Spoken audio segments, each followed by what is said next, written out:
Are you following all of the different objection handling advice videos out there and still finding yourself stuck up against objections? So in this video, I'm going to show you the simple steps to take before you start handling objections that will help you handle any and every objection that you will ever face ever again. If your objection handling isn't working, it's not because you need better rebuttals. It's not because you didn't learn these fancy hooks and analogies. And it's not because you lack this internal confidence or this woo-woo authority that everybody tries to tell you these days in sales. The one thing that you need to do is implement the CIT framework. CIT is an acronym. Each letter of the acronym stands for clarify, isolate, and tie down. All right. Clarify. Let's start there. All that clarifying means is making sure that you understand what the objection really is. For example, have you ever heard, "It's a lot of money"? Do you know what that really means? It could be, "It's a lot of money compared to what I'm getting for the value." It could be, "It's a lot of money compared to my bank account." It could be, "That's just a lot of money." It could be, "I've never spent that amount of money before." It could be so many different things. But if you just start trying to handle it like a regular old financial objection, you may miss the mark. You may miss what's really going on, and you may miss an opportunity to just go straight into handling some sort of fear or uncertainty or something else that's below the surface. Okay? Some different ways that you can actually clarify are using phrases like, "What do you mean by blank? How do you mean by blank?" You can just mirror whatever adjective they use. If they said, "That's a lot of money," you can just mirror, "A lot of money?" Just repeat whatever they said back to them. If they say, "It's just that I've never done this before." I've never done it before? If they say, "I need to talk to my spouse," right? Your spouse? Another way that you can do it is to come from the curious side of the spectrum and wanting to understand. So to make sure I'm understanding, what I'm hearing is blank. If they shot out like a lot of different objections, then that's probably the one that you'll want to use. Generally, just stick with what do you mean by blank. Now, this step inside of the Sales Dojo, my sales training community, where I help people get up to 100K a month in commissions, we actually go through this pretty in depth. The clarify stage is the most important one because without it, it's almost like you're driving down the road with a windshield that you can't actually see out of. You can see faint blurs of lights and signs and other cars coming in the other direction, but if the road curves, if there's no lights, if anything is off at all, if a deer jumps out in front of you, you're going to hit it. So that's why clarifying is so massively important. Otherwise, you are driving blind while you're handling these objections. So spend time in the clarification stage to make sure that you truly understand what is going on. I'll take a side note here.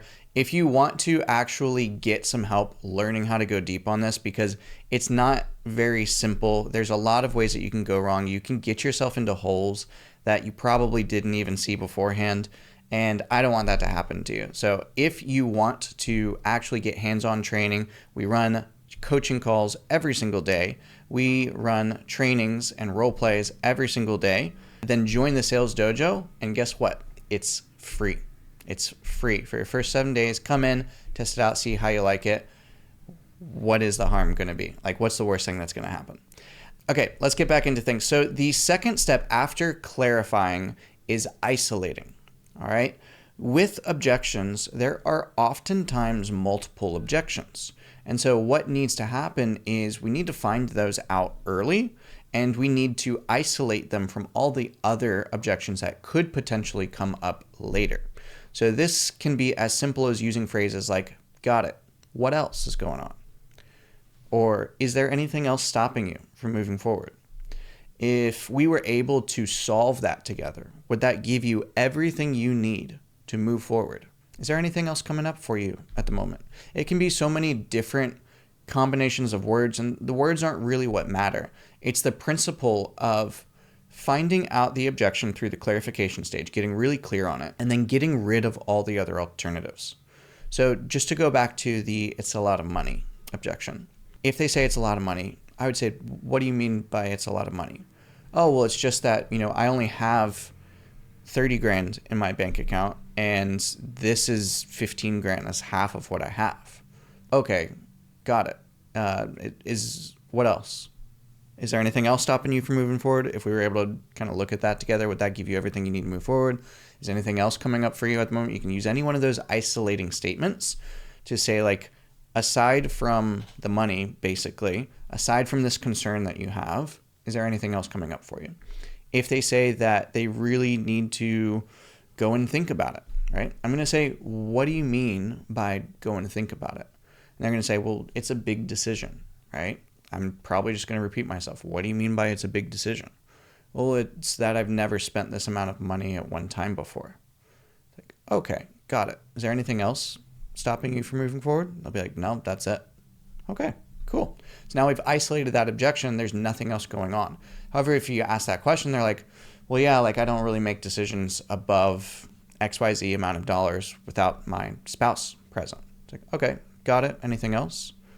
No, it's just that. Okay, cool. So now I know what objection I'm actually dealing with, as opposed to, like, a lot of money can mean so many different things. It's a big decision, could mean so many different things. I need to think about it, could lead to so many different things. And there's no need to, like, go through this whole process of, aside from thinking about it and booking a follow-up call and then coming back. And there's no need to, like, do some fancy word track around, like, what do you need to think about? Basically, you just ask, what do you mean by you need to think about it? Like, you're seeking to understand, you're seeking to help.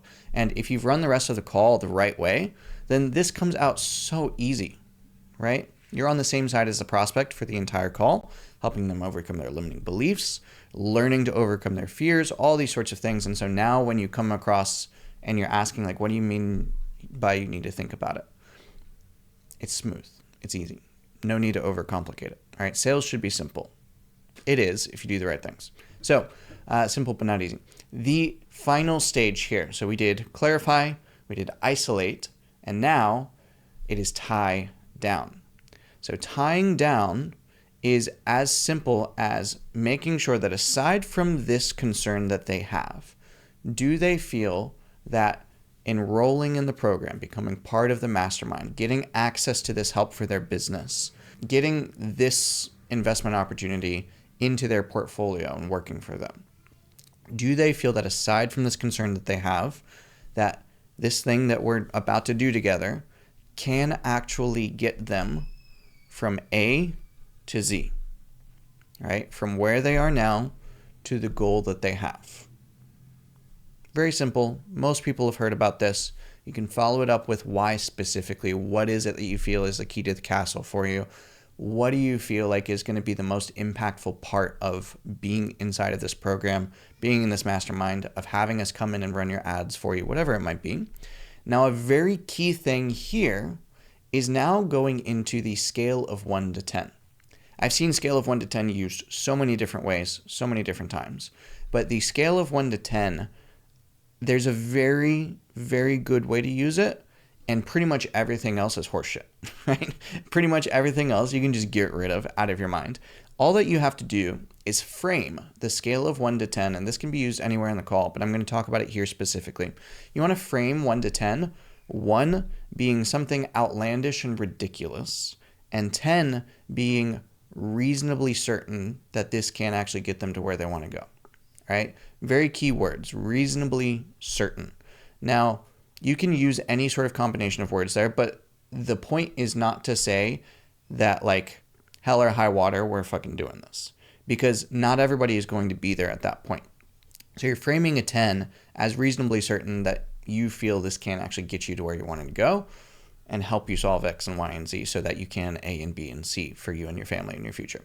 So what that might look like is saying, okay, gotcha. So John, scale of 1 to 10, 10 being like you're reasonably certain that this can actually, get you out of your 9 to 5. You'll be able to make a good living with this, support your family, have that security that you're wanting, spend the time with your kids, ultimately be there for them as they grow up, kind of like you mentioned earlier, and being the dad that you know that you want to be for them because your dad wasn't there for you as a kid. Like reasonably certain that this can actually do all of that with your help. And a 1 being you absolutely hate being on this call and you think my breath stinks, right? Very simple, like little joke.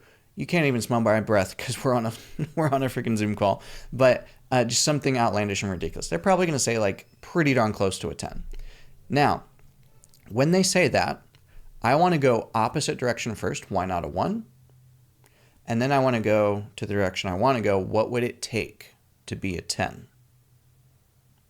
So why not a 1? They're going to say, well, I can't smell your breath, Christian. But like, we had a pretty good call. Like I can see how this helps, blah, blah, blah, blah. What would it take then, John, to be a 10? Well, I think it's just that, like I said a minute ago, I've never spent this much money at once on anything but like a car or house down payment, right?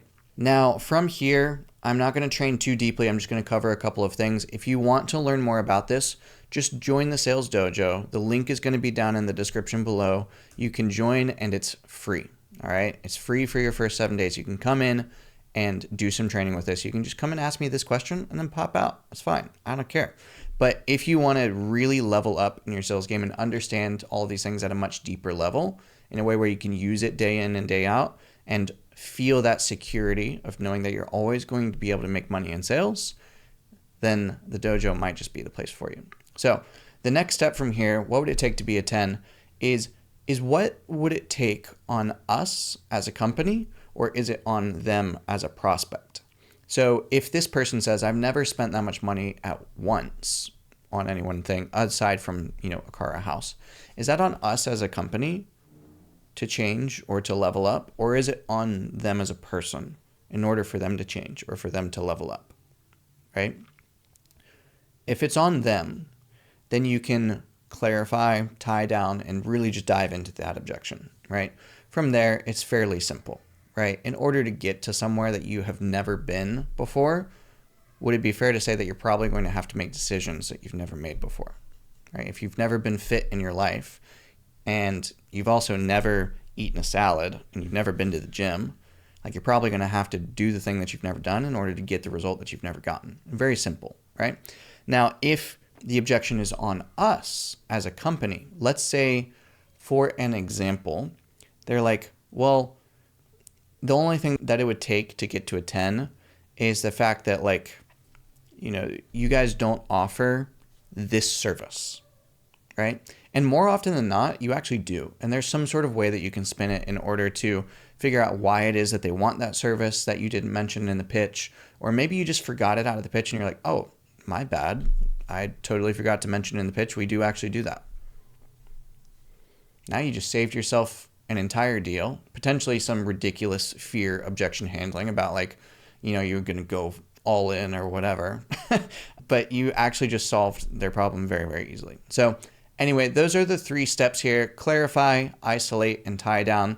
And if you just do that one CIT framework right before you start actually handling the objections, you're going to know what objection you're handling so that you're not driving blind. You're going to be able to isolate the objection so that there aren't myriads of objections that come up afterwards out of nowhere, like the prospect just pulls them out of thin air.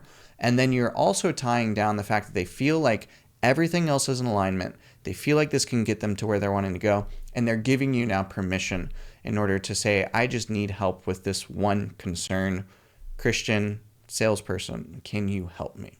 And if you can do that, then handling the objection, it's going to be a piece of cake.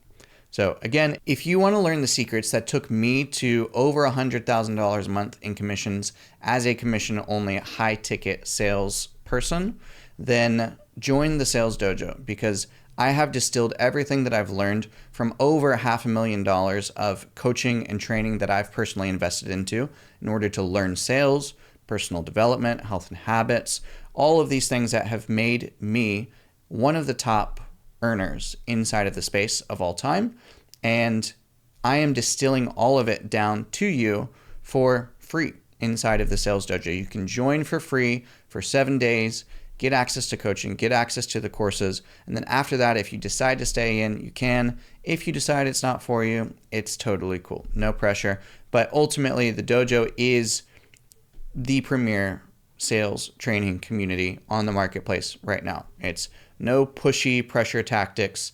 It's all about figuring out what's best for the person on the other side of the sale and ultimately becoming the best version of yourself, surrounded by other humans who are also becoming the best versions of themselves inside of a community-based setting where we're all striving, we're all growing, and we are all succeeding.